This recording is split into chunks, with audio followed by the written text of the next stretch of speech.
G'day, I'll just wait until a few people get on first. So just twiddle my fingers or my thumbs or whatever. Just to put this phone on Do Not Disturb. So get that one off, that one on. G'day friends and foes, Arjay here with Arjay's This Is Not Legal Advice, or TINLA for short, episode 63. So I have quite a few, I should say, items of news, but I'll try and keep it as little episodic clips or whatever. So to get warmed up, I'm going to be discussing about my bill from the court from the Queensland Police Service in relation to the COVID directions or COVID lockdown court case, and that was decided at an application on the 21st of August, and that was at the district court. So again, sorry if I bore people with reiterating what happened or summarizing the story. So basically I put in some authorized protest application, if you want to call it an application. Really it's a notification under the Peaceful Assembly Act in Queensland for myself and Reset Parliament to protest against the illegal and unlawful lockdown, COVID directions, that kind of thing, as well as the idea was to launch Reset Parliament as a political party, have a really big rally when people, supposedly we could only be out in groups of 10 at the time, and it was just after, from memory, when people were only allowed out in groups of 2 unless they're from the same family or household. And, we could have had a couple of thousand people there. And that was scheduled for the 31st of May, and the police opposed that. It took me to court under the Peaceful Assembly Act on the 29th of May. In the meantime, on the 30th of May, so from the Magistrates Court falsely deciding on the case, and when the protest was supposed to be, there was the 30th of May, huge protest, political rally, whatever you want to call it, in Brisbane, and that had about 2,500 people approximately. It was the biggest protest or rally in quite a long time in Brisbane. A couple of weeks later, or a week later, there was a bigger one, being the Black Lives Matter protest, which might have had 3,000 people. And there have been some other protests since where people are falsely claiming that there were 5,000 to 7,000 people in an area that could only fit, maximum, say, about 1,200 people. But I'll do a video one day on how to estimate crowd sizes. But anyway, so then I appealed to the district court, and the police claimed, and this is summarised, technically it was a single police officer who sued me in her personal capacity to prevent the protests, and the magistrate illegally banned me from protesting anywhere in the universe on the 31st of May. There were a lot of other issues. Again, I can do a video on natural justice, i.e. the fair hearing rule and the no bias rule. But, as I said, I'm going to try and keep these as little episodes so that, hopefully more people watch them and more people learn about things and can comment and whatever. But anyway, so then at the district court, the police officer was represented by QPS, which is a Queensland Police Service law team. And they had barrister and whatever else, the normal prosecutors or chief legal officers, blah blah blah, and they I submit it was falsely asserted that the District Court had no jurisdiction to hear appeals under the Peaceful Assembly Act from the Magistrates Court. And many of you know that I had an intention of appealing that to the Supreme Court, which will be subject to maybe the next video. And anyway, so what this episode's going to be about is what I submit is the false assertion of professional legal privilege. So what that is supposed to be, and I'll just explain what that is and then explain, you know, what I'm talking about with this bill. And I'll just quickly say hello to people. Hi Lisa, Barbara, Aquila and Kim. And we've got 14 people watching at the moment.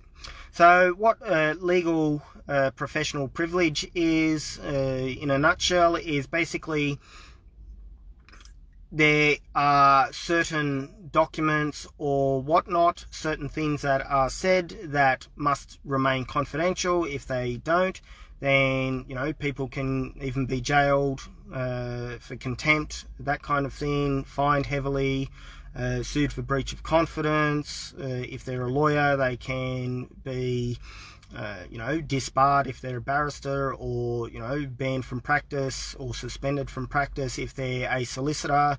So in Australia, for those that don't know, and for our, you know, foreign viewers, in Australia, for most jurisdictions, we have what's called a split profession.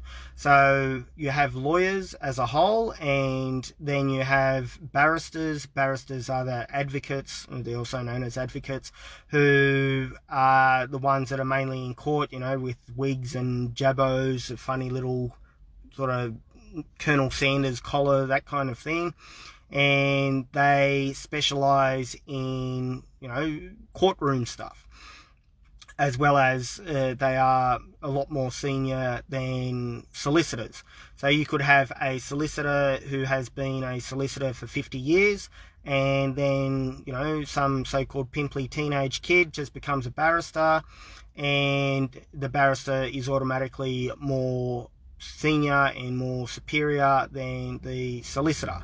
And that's not to do with competence anyway. They also specialize in different things, such as, you know, there are a lot of very technical rules in terms of, you know, the Evidence Act as an example. Or, you know, if someone is in a courtroom and they're trying to bring up, you know, certain evidence, that the barrister specializes in particular in the procedural stuff. So they might say, you know, objection, Your Honor, that's hearsay. And then there are exceptions to hearsay and all this other stuff as well. You also have solicitors. Solicitors, when someone becomes a lawyer, they are a solicitor first. For Australia at least, and, you know, generally speaking, there may well be some kind of weird exceptions that people haven't utilized for many years. And basically, in order to become a solicitor, you have to have usually a law degree. There is a thing that's not technically called a degree, but it's still really the same as a law degree anyway. And then on top of that, you need to do practical legal training, and that's another course, as well as, for instance, in Queensland, 75 days worth of supervised practice. Unless you do a third course that takes up 2 months anyway, then you do 15 days supervised practice, then you can get admitted to the Supreme Court as a solicitor. Then from there you go on, keeping it as Queensland, for another 1.5 years as a supervised solicitor. There are alternatives to that, such as instead of doing a PLT, you can do a clerkship, which not many people do anymore. It's basically 2 years of supervised practice and being a slave. And by slave, I mean, you know, you're doing the grunt work and getting paid not much money and whatever.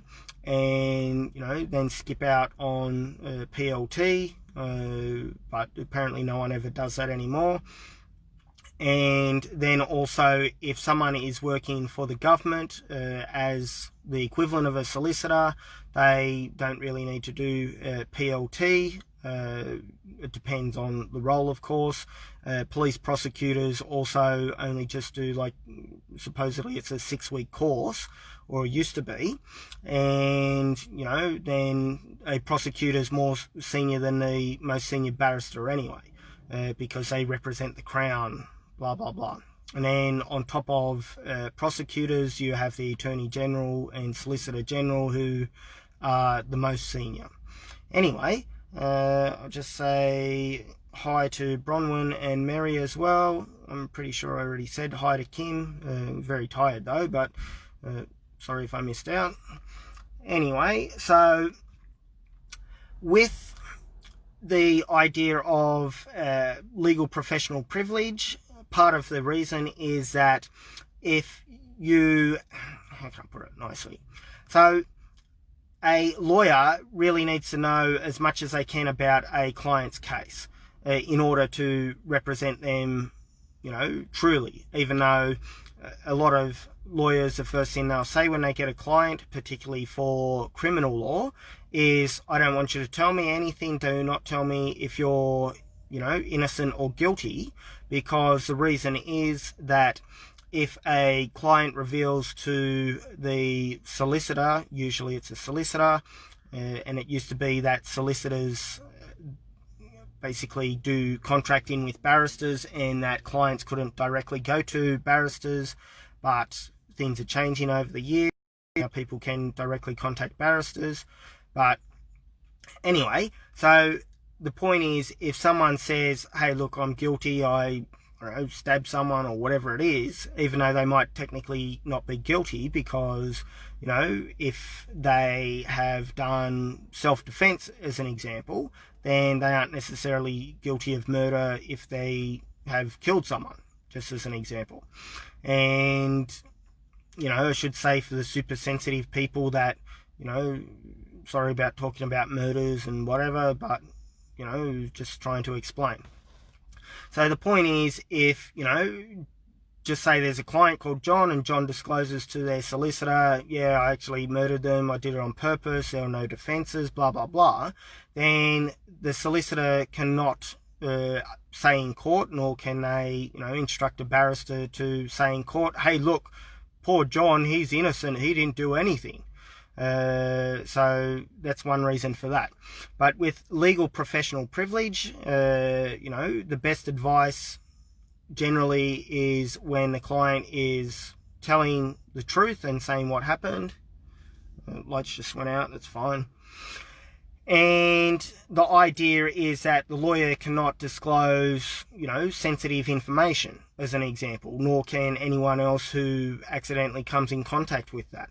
So a solicitor, as an example, or a barrister might accidentally do reply all and, you know, provide the basically legal advice that they're supposed to be sending only to their client, and they accidentally send it to, you know, the other party's client. And there's special rules in relation to that. So if someone gets information that's obviously not intended for them, of a legal nature and created for legal advice purposes, then they must delete the you know, information straight away and inform the other party, and they can't use that information. So just say if you've got, you know, Sally suing John in a contract, and Sally's lawyer accidentally writes to, I forget what name I used, because I think John was the murderer example, but just say Sally's lawyer receives information from the other party's lawyer saying, oh, you know, we're going to try and argue, I don't know, that the contract didn't exist because there was a lack of certainty, just as an example. So they aren't supposed to you know, use that to their advantage, but, you know, I'm sure it actually happens. But that's part of the idea of legal professional privilege. So with this district court stuff, the District Court dismissed my case, my appeal, claiming on behalf of the police, and I do mean it that way. And, you know, these are my submissions. This is my opinion at this particular time. But the judge basically didn't get the other side to, you know, put their case forward, and then me reply to that. It went from the start that I had to tell her why the case shouldn't be chucked out, which again is a problem with, you know, the fair hearing rule as an example, and no bias rule, i.e. natural justice. So anyway, then I had, well, I'll say the order. This makes more sense then. And it doesn't have my address on it, so I can show. So this is the order. So it's got District Court of Queensland, Southport Registry, D195/20, appellant. So that's a person making an appeal, myself, and first respondent, you know, police officer, second respondent, Dr. Jeanette Young, Chief Health Officer, and third respondent, the State of Queensland. And with the order, it is, again, the 21st of August, and it says initiating document, notice of appeal subject to leave, filed 29th of June 2020, and amended notice of appeal subject to leave, filed 30 July 2020. So they were my documents. And it says, the court orders that, pursuant to section 28, subsection 3, sub A of the Civil Proceedings Act 2011, Queensland, the appellant's appeal is struck out. So, you know, hey, you've lost the case. And the second order is the appellant, Arjay Race Martin, that's myself, obviously, is to pay the first respondent's costs of the proceeding. So, you know, had costs awarded against me. Then I requested of the police, I'll just go to this computer so I can go to emails. So I basically said, oh, you know, can you please provide me with the bill? So this is paraphrased. And then I got a message back, please find attached correspondence in relation to your matter. The original will be forwarded to you by post. So these are, you know, what came in the post. And that was 8 days ago. So I had to wait all this time just for the simple bill. What I did notice, though, was it has a legal notice on there. And it reads, this legal advice, and it's not legal advice anyway, it's a bill, but this legal advice is confidential and subject to legal professional privilege. Reference to the existence and content of this legal advice may result in waiver of the privilege. Do not refer to or quote from this advice outside the Queensland Police Service without prior consultation with the Director, Legal Services. So that notice being sent to me is saying, even if I refer to the existence of receiving a bill, let alone, you know, how much it's for or whatever, which I only noticed after I did a previous video saying, you know, the bill's $6,875, which it is, but they're asserting legal professional privilege falsely, I submit. Then anyway, I wrote back, just got to zoom out again.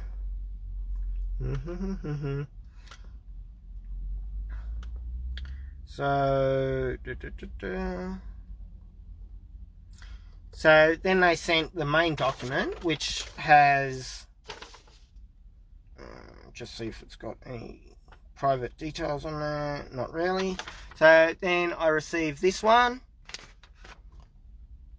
Whee! Maybe someone's going to screenshot it or something.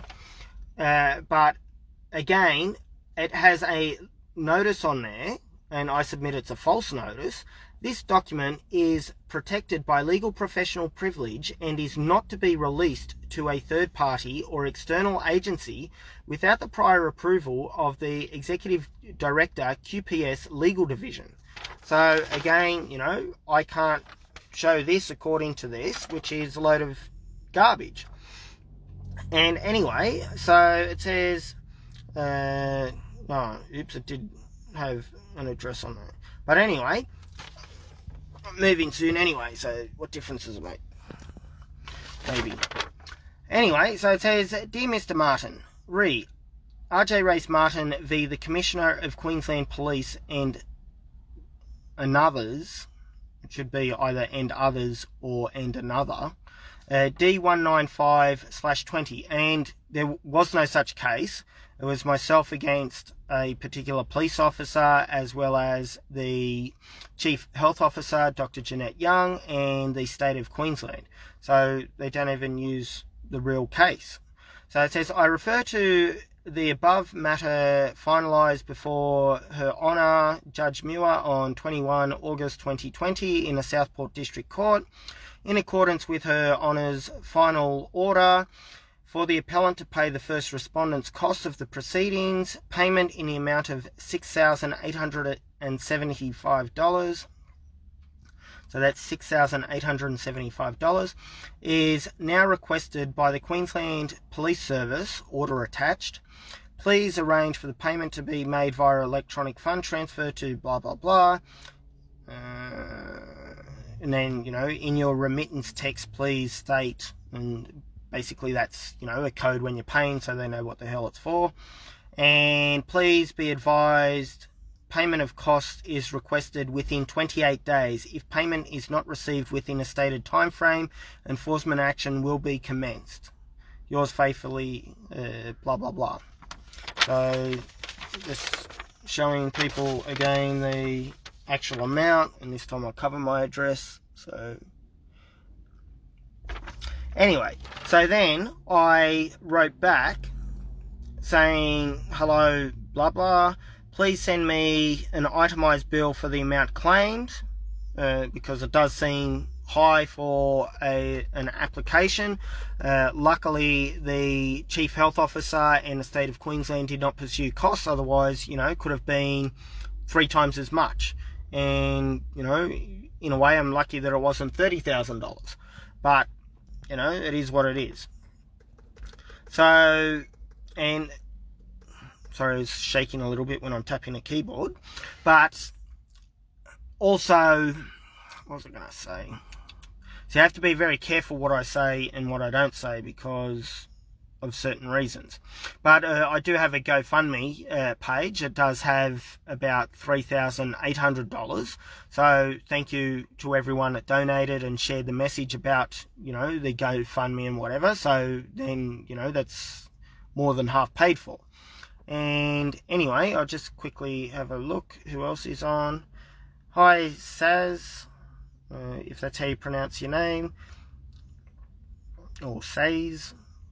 Hi, Tasha. Hi, Mary as well. I already said hello to Mary though. And hi, Johnny as well. So anyway, so I wrote back that there was no case called Arjay Race Martin v. Commissioner of the Queensland Police Service. So what they're trying to do, I submit, is they're trying to claim that the police officer did not illegally sue me in her personal capacity under the Peaceful Assembly Act, which she had no power to do. It's illegal. I also submit that she committed fraud and perjury in that she falsely stated that the legally required mediation session was engaged in and that did not occur, etc. But, you know, obviously people try and do things for a reason. But, you know, it's a bit odd claiming that that was the case name when the Commissioner of Queensland Police Services was not even a party.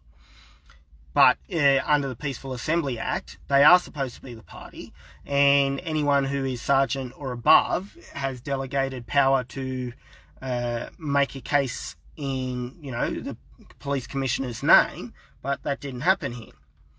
So I said that there was no such case, and also that it is over-servicing, especially for a mere application.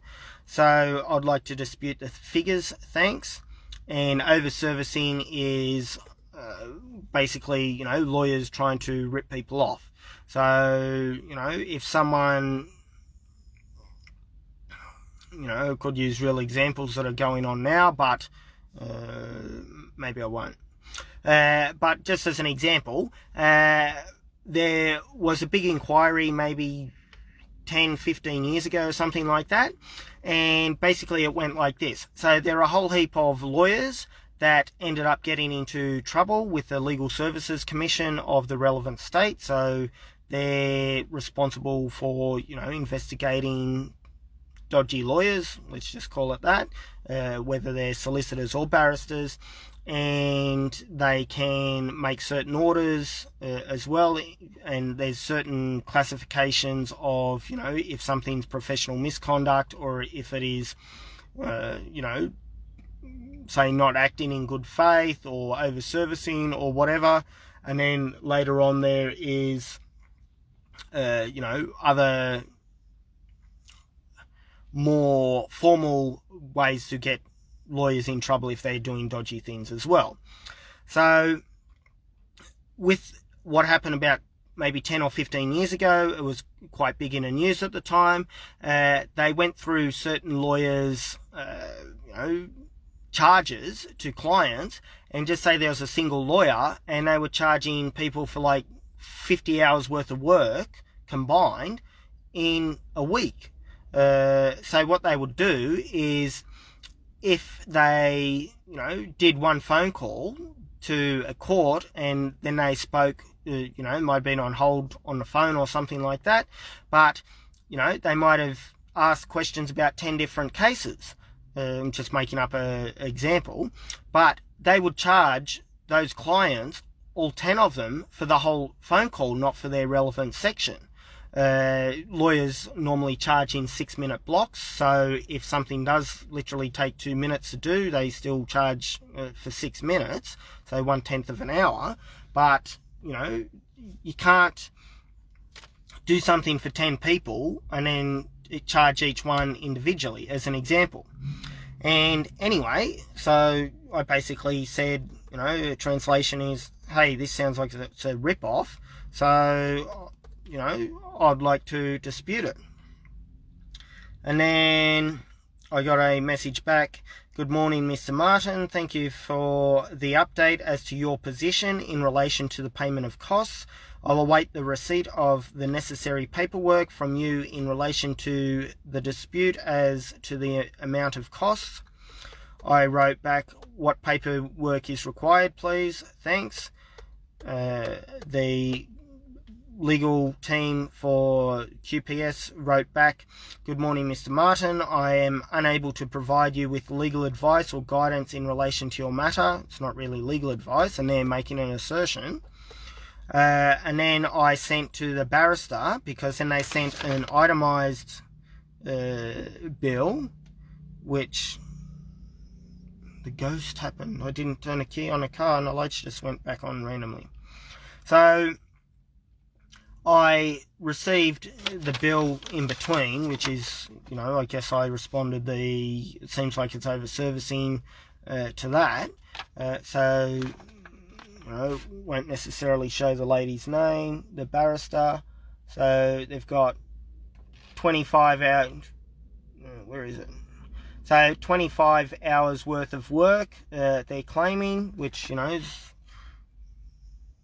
peculiar that the barrister would only be charging $250 per hour. Junior barristers normally get, $1,000 an hour, something like that. But, again, I should be thankful, I guess. Besides, I don't think it's really 25 hours worth of work. But anyway, so they've got 25 hours at obviously $250 an hour for $6,875. And then, please pay by check. So, or EFT. EFT is electronic funds transfer. But anyway, so then I noticed the, little legal notice saying, hey, look, you can't even, it's in red on the emails, which is the main one, saying, hey, look, you can't even disclose that such a bill exists, which is just freaking stupid, in my opinion. And anyway, so I wrote back to the QPS legal. QPS again is Queensland Police Service. Hi, no idea how my bill could be subject to legal privilege, but that being said, may I have permission to release it publicly, e.g. for my fundraiser? Thanks, A. Martin. And if you remember, the notice said, I'll just go back to it, that it could not, even reveal the existence of it, let alone the bill itself, unless I had permission from the Director of Legal Services. So I wrote that